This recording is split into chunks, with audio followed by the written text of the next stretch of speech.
Hello, আসসালামু আলাইকুম। সবাই কেমন আছেন? আশা করছি সকলে ভালো আছেন।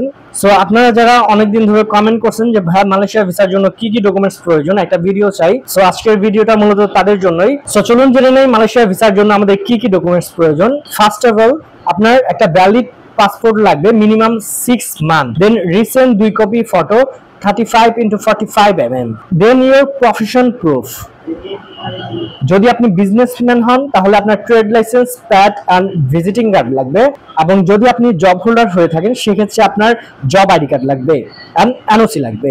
দেন আপনার minimum 6 month bank statement and bank solvency লাগবে, যেখানে আপনার 3 থেকে 4 লাখ টাকা হলেই হবে। এছাড়া বাকি যেসব ডকুমেন্টস গুলো লাগবে, like air ticket booking, hotel booking, এইসব আপনাদের জন্য এজেন্সিগুলোই করে থাকে। সো প্রাথমিকভাবে এই ডকুমেন্টগুলো থাকলেই আপনি আপনার মালয়েশিয়া ভিসা পেতে পারেন। সো আশা করছি ভিডিওটা আপনাদের জন্য অনেক উপকারী হবে।